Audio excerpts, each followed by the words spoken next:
TV భక్తి సమాచారం WhatsApp ఛానల్లో జాయిన్ అవ్వండి. అన్ని విశేషాలు ఎప్పటికప్పుడు తెలుసుకోండి. పరమాత్మ యొక్క కథల్ని చదవడం చాలా విశేషం. ఆ కథల్ని వినడం మన పూర్వజన్మ దుష్కృతాలన్నీ ధ్వంసం అవడానికే తప్ప ఇంకోటేం కాదు. అలాంటి గొప్ప కథ ఏదైతే ఉందో దాన్ని మనకు అందించారు మన పెద్దలంతా. వేదాలని నిగమములు అంటారు. అలాంటి వేదాలు ఎన్నున్నాయి చెప్పలేం. అలాంటి నిగమములు 1000 చదివిన సుగమంబులు కావు ముక్తి సుభగత్వంబుల్. ముక్తి కావాలి అనుకుంటే ఎన్ని వేదాలు చదివినా వాడికి మోక్షం వస్తుందో రాదో తెలియదు. ఉత్తగా వేదాన్ని చదివి దాని అర్థం తెలియకపోతే ప్రయోజనం లేదంటారు. వేదం చదవడానికి కూడా చాలా కష్టం. వాటికి స్వరాలు ఉంటాయి. కిందకి చెప్పేవి కొన్ని, పైకి విసిరేవి కొన్ని, సమానంగా చెప్పేవి కొన్ని, దీర్ఘస్వరితాలు ఇవన్నీ ఉంటాయి. ఒక్క అపరాధం జరిగినా చాలా ప్రమాదం. వాడు బ్రహ్మరాక్షసుడు అవుతట. ఇన్ని కారణాలు ఉన్నాయండి వేదం చదవాలంటే, మాటలు కాదు అంటారు. అందుకే సుగమంబు భాగవతమును నిగమంబు పఠింప. మీకు చాలా తేలికండి, చాలా తేలిక భాగవతం చదవండి. ఈ భాగవతాన్ని చదివితే ఏమవుతుందంటే ముక్తి నివసనము బుధా. ముక్తి అనేది వాడి దగ్గరే ఉంటుంది, వాడికి ముక్తి కలిగిస్తుంది.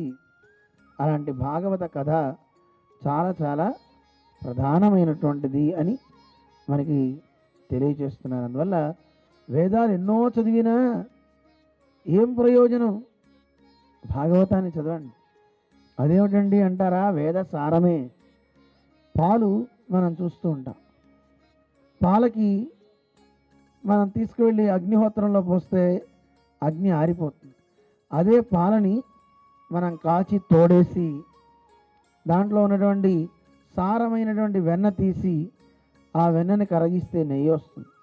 ఆ నెయ్యి పోస్తే అగ్ని మండడంలా. అలా వేద సారం సాక్షాత్తు భాగవతం. వేదాక్షరాలన్నీ కూడా హరినామాలే అంటారు. వేదాక్షరాన్ని యావంతి పఠితాని ద్విజాతిభి. మన వేద పండితులంతా ఉన్నారు ఇక్కడ. వాళ్ళు వేదాలన్నీ చదువుతూ ఉంటారు. అయ్యో మనకి రావడం లేదే, ప్రయత్నం చేద్దామని అపస్వరాలు చేస్తే మనకి తప్పు. దాని బదులు తావంతి హరినామాని, అవన్నీ హరినామాలే అంటారు. చదవగలిగే వాళ్ళు చదువుతారు. మనం హరి హరి హరి అన్నాం అనుకోండి, హరి అంటే ఏమవుతుంది? తెలిసి అన్నా తెలియక అన్నా అనిచ్చయాపి సంస్పృష్టో దహత్యేవహి పావక. ముట్టుకుంటే అగ్ని ఎలా కాల్చడం సహజమో మన పాపరాశిని ధ్వంసం చేయడంలో కూడా హరినామానికి అంత గొప్ప ప్రభావం ఉంది అంటారు. అందువల్ల వేద సారమైనటువంటిది శ్రీమద్ భాగవతం. ఈ భాగవతాన్ని మనం గ్రంథరాజంలో మనం చూస్తున్నాం. ఎందుకంటే శ్రీకృష్ణ పరమాత్మ కృష్ణావతారాన్ని చాలించి వెళ్ళిపోయే సందర్భంలో అడిగేట ఉద్ధవుడు, కృష్ణ నువ్వు వెళ్ళిపోతున్నావు, మరి నువ్వు వెళ్ళిపోతే కలియుగం వస్తే ఎలా? భూభారాన్ని తగ్గించడానికి నువ్వు అవతరించావు, మరి ఇప్పుడు ఏమిటి పరిస్థితి అని అడిగితే అప్పుడు కృష్ణుడు చెప్పేట, నేను వాంగ్మయ రూపంలో వస్తా, అంటే గ్రంథరాజ రూపంలో భాగవతం అనేటటువంటి గ్రంథరాజంగా నేను ఉంటాను అన్నాడు. అందుకే భాగవతాఖ్యోయం ఇందా చదివారు కదా, ప్రత్యక్ష కృష్ణ ఏవహి. సాక్షాత్తు కృష్ణుడు అంటే భాగవతమే. భాగవతాన్ని మనం ఆశ్రయిస్తే కృష్ణుని ఆశ్రయించినట్టే. భాగవతంలో మనకి 12 స్కంధాలు ఉన్నాయి. ఒక్కొక్క స్కంధం ఆ స్వామి యొక్క దివ్య మంగళ విగ్రహంలోని భాగాలు. ఎలా ఇందాక మనం చదివాం, పాదౌ యదీయౌ ప్రథమ ద్వితీయౌ. మనకి 2 పాదాలు ఉన్నట్టుగానే పరమాత్మకి 2 పాదాలు. ఆ 2 పాదాలు ఏమిటండి అంటే 1, 2 స్కందాలు. తృతీయ తుర్యౌ కథితౌ యదూరు. స్వామి యొక్క తొడలు ఏవైతే ఉన్నాయో అవి 3, 4 స్కందాలు. నాభిస్తదా పంచమ ఏవ. 5వ స్కందం స్వామి యొక్క నాభి. వక్షస్థలం స్వామికి 2 భుజాలకి మధ్యలో ఉండేది ఏదైతే ఉందో అది 6వ స్కందం. ఆ పక్కన 2 భుజాలు దోర్యుగళం తధాన్యౌ 7-8 స్కంధాలు స్వామి యొక్క భుజస్కంధాలు. కంఠస్థురాజన్ నవమో యదీయో 9వ స్కంధం స్వామి యొక్క కంఠం. దశ ముఖారవిందం దశమం ప్రఫుల్లం స్వామి యొక్క ముఖారవిందం ఏదైతే ఉందో వదనారవిందం అంటాం, అది దశమ స్కంధం. ఏకాదశో యస్య లలాటపట్టం స్వామి యొక్క లలాటం 11వ స్కంధం. శిరోపితు 12 ఏవ భాతి 12వ స్కంధం శిరస్సు అనమాట. ఇలా ఒక్కొక్క స్కంధము స్వామి యొక్క ఒక్కొక్క భాగం కింద మనకి వివరించారు మన పెద్దలు. అందువల్ల కలియుగంలో కృష్ణుడు గ్రంథరాజన్ రూపంలో ఉంటున్నాడు. కృష్ణస్య వాంగ్మయీ మూర్తి అంటారు. కృష్ణుని యొక్క వాంగ్మయం అంటే ఆయన చరితంతా ఏదైతే ఉందో భాగవతం, ఆ భాగవతమే సాక్షాత్ కృష్ణుడు అని చెప్పారు. అందుకే భాగవతాన్ని 2 రకాలుగా వర్ణిస్తారు. భాగవతం అనేది ఒక కల్పవృక్షం. ఎవరు ఆశ్రయిస్తారో ఆశ్రయించిన వాళ్ళందరికీ కూడా కల్పవృక్షం ఎలా అయితే సకల సంపదల్ని ఇస్తుందో భాగవతం కూడా అలా కల్పవృక్షంగా వాళ్ళకి ఫలాలు ఇస్తుంది అంటారు. చూద్దాం ఒకసారి. కల్పవృక్షానికి భాగవతానికి అందమైన పోలిక పెట్టారు మన పోతనామాత్యుల వారు. చూద్దాం. కల్పవృక్షం ఏదైనా ఒక వృక్షం తీసుకుంటే వృక్షానికి కింద పాదు ఉంటుంది, కాండం ఉంటుంది, కొమ్మలు ఉంటాయి, ఆకులు ఉంటాయి, పుష్పాలు ఉంటాయి, ఫలాలు ఉంటాయి కదా. అలా మరి భాగవతానికి కూడా అన్ని రకాలుగా ఒక వృక్షానికి ఒకే శ్లోకంలో ఒక పద్యంలో అటు చెట్టు కింద పోలుస్తారు, ఇటు భాగవతానికి. రెండిటికి అన్వయం చాలా అందంగా అవుతుంది. లలిత స్కంధము కృష్ణమూలము సుఖాలాపాభిరామంబు అంటూ వర్ణిస్తారు పోతనామాత్యుల వారు. ఎలా ఉందిటండి? లలిత స్కంధము కల్పవృక్షం లాంటిది కదండి ఈ భాగవతం. భాగవతం అనే కల్పవృక్షం ఎలా ఉంది అంటే దాని స్కంధం లలితంగా ఉంది అన్నారు. చుట్టూ ఉండేది పైన మధ్యలో ఉండే స్కంధం లలితంగా ఉంది. ఇప్పుడు చెట్టు కింద తీసుకుంటూ వెళ్దాం, అటు భాగవతానికి చెప్పుకుందాం. భాగవతంలో స్కంధములు అంటారు, రామాయణంలో కాండలు అంటారు. బాలకాండ, అయోధ్యకాండ, అరణ్యకాండ ఎలా మనం చెప్పుకుంటామో భాగవతంలో స్కంధాలు అని పిలుస్తారు. ఇక్కడ లలిత స్కంధము, ఒక్కొక్క స్కంధము లాలిత్యంతో ఉన్నాయటండి.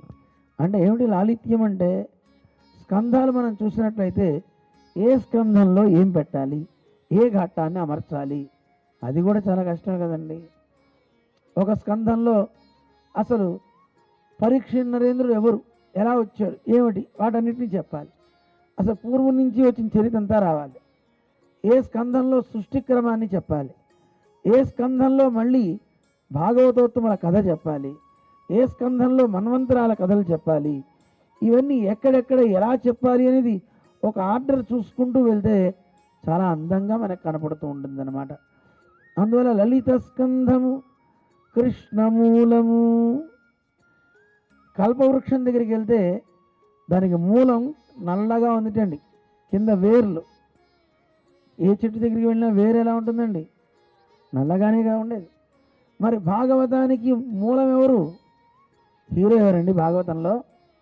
కృష్ణుడే. కృష్ణమూలము. ఎవరు కృష్ణ అంటే? కృష్ణ అంటే కృషిర్భూవాచక శబ్ద నశ్చ నిర్వృతివాచక. కృష్ అంటే అపరిమితమైనటువంటి, నా అంటే ఆనందం. అపరిమితమైన ఆనందం కలవాడు, ఆ ఆనందాన్ని ఇచ్చేవాడు. అలాంటి వాడు కృష్ణమూలము. సుఖాలాపాభిరామంబు. ఏమండోయ్, ఈ భాగవతం అనే చెట్టు మీద సుఖం, ఒక చిలుక చక్కగా పలుకుతోందండి. సుఖ ఆలాపాభిరామంబు. ఎంత అద్భుతంగా అరుస్తుందో చిలక అన్నారు. మరి ఈ భాగవతం అనేటటువంటి ఈ గ్రంథరాజాన్ని ఎవరండి పాడింది? శ్రీశుకుల వారే. సుఖాలాపాభిరామంబు మంజులతా శోభితం అని చెప్తున్నారు. ఎంత అద్భుతమైనటువంటి విశేషాలను ఇందులో మనకి తెలియజేస్తున్నారు. మంజులత అంటే లతలన్నీ కూడా చాలా అందంగా ఉన్నాయి అక్కడ కల్పవృక్షం దగ్గర. ఇక్కడ చాలా అందంగాను మనోహరంగా ఉండేటటువంటి వర్ణనలతో కూడి ఉంటుందట భాగవతం. మంజులత శోభితమున్ సువర్ణ సుమన సుజ్ఞేయమున్ అంటే సువర్ణ. కల్పవృక్షానికి పూలు ఎలా ఉంటాయండి? మందార చెట్టు పూలు ఏ రంగులో ఉంటాయి? ఎర్రగా ఉంటాయి, కొన్ని తెల్లగా ఉంటాయి. ఇప్పుడు హైబ్రిడ్ వచ్చిందో అది ఏ రంగు వస్తుందో తెలియట్లేదు. వాడు ఇష్టం వచ్చిన రంగు ఏది కావాలంటే ఇంజెక్ట్ చేస్తే రంగులు మారిపోతున్నాయి. అలాగే ఒక్కొక్క వృక్షానికి ఒక్కొక్క రకమైనటువంటి పూలు వస్తున్నాయి కదా. మరి భాగవతం అనే కల్పవృక్షం ఉందే, ఈ కల్పవృక్షానికి ఏ రంగుతో ఉన్నటువంటి సువర్ణ, మంచి వర్ణము అని అర్థం చెప్పుకోవచ్చు. బంగారం లాంటి రంగు అని చెప్పుకోవచ్చు, పసుపు రంగు. సువర్ణ అని చెప్పారు. సుమన అంటే పుష్పాలు. సుజ్ఞేయమును చూస్తే మీకు తెలుస్తుండో అంటున్నారు. ఇక్కడ భాగవతం అనే గ్రంథం దగ్గరికి వస్తే సువర్ణ సుమన సుజ్ఞేయమున్, ఇందులో ఉన్నటువంటి వర్ణనలు ఏవైతే ఉన్నాయో ఆ అక్షర సముదాయం కానీ, అందులో ఉండే వన్నెలు, అందమైనటువంటి చమత్కారాలు కానీ ఎవరికి తెలుస్తాయి? మనకి మాత్రం పై కథ మాత్రమే తెలుస్తుంది. ఆ లోతుపాతులు మనం వెళ్ళి చూడగలమా? ఎవరికి తెలుస్తాయి? మహనీయులైనటువంటి పెద్దలు ఒక శ్లోకాన్ని చూశారంటే ఆ శ్లోకం లోపల ఉన్న లోతు దాకా వెళ్ళిపోతారు. మనం పైన కథ మాత్రం చూస్తాం. ఉదాహరణకి సముద్రం దగ్గరికి వెళ్తే సముద్రంలో నీరు మాత్రమే మనకు కనపడుతుంది. ఆ అలల సౌందర్యం చూసి ఆడుకునే వాళ్ళు మాత్రం ఆడి వచ్చేస్తారు. కానీ కొంతమంది ధీవరులు ఉంటారు. ఎవరు ధీవరులు అంటే? చేపలు పట్టేవాళ్ళు. వాళ్ళు చేపలు పట్టుకుని వచ్చేస్తారు. ఇంకొంతమంది ఉంటారండి, వాళ్ళు ఆ లోపలికి వెళ్ళి చేపల కంటే శంఖాలు ఏమైనా దొరుకుతాయా అలాంటివి ఏమైనా అన్వేషించి వ్యాపారం చేసుకునే వాళ్ళు ఉంటారు. ఇంకొంతమంది లోపలికి వెళ్తారు. సముద్రానికి రత్నార్ణవం అని పేరు. అందులో రత్నాలు ఉంటాయి కనుక రత్నాలను అన్వేషించేవాడు ఉంటాడు. అయితే రత్నాలు అన్వేషించేవాడు ఒడ్డును కూర్చుంటే రావు, లోతుకి వెళ్ళాలి. వెళ్తేనే అందులో ఉండే ముత్యాలు రత్నాలు దొరుకుతాయి. భాగవతం కూడా మనం తెలుసుకోవాలి అంటే బాగా లోతుకి దిగాలి. దిగితే అప్పుడు తెలుస్తుంది. లోతుకి దిగితే మనం కూడా కుర్చీలోంచి లోతుగా కింద పడిపోతాం. ఎందుకంటే చెప్పేవాడు బాగా లోతుపాతులు చూసి చెప్పినా వినేవాడికి అంత సౌఖ్యం ఉండదండి. వినేవాళ్ళకి ఆ పై పై కథలలో అందులో ఉండే చమత్కారాలతో. నాకు తెలిసిన గురుగారు ఒక ఆయన ఉన్నారండి, బ్రహ్మాండంగా విశేషాలన్నీ చెప్తారు.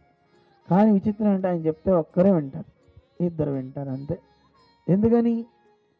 రహస్యార్థాలన్నీ చెప్తారు. మిగతా వాళ్ళకి అక్కడ కూర్చుంటే అబ్బో ఇంకెప్పుడు అవుతుందో అనిపిస్తుంది.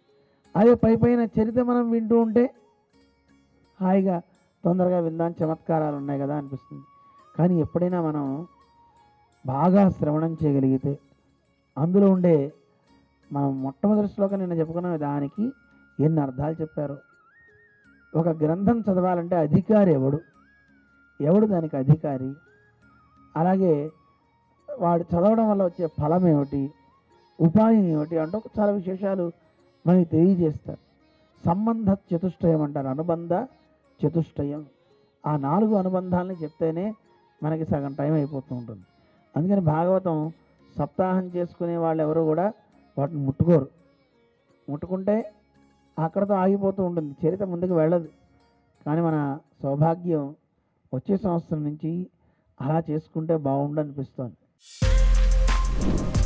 For more videos like this, subscribe Big TV channel.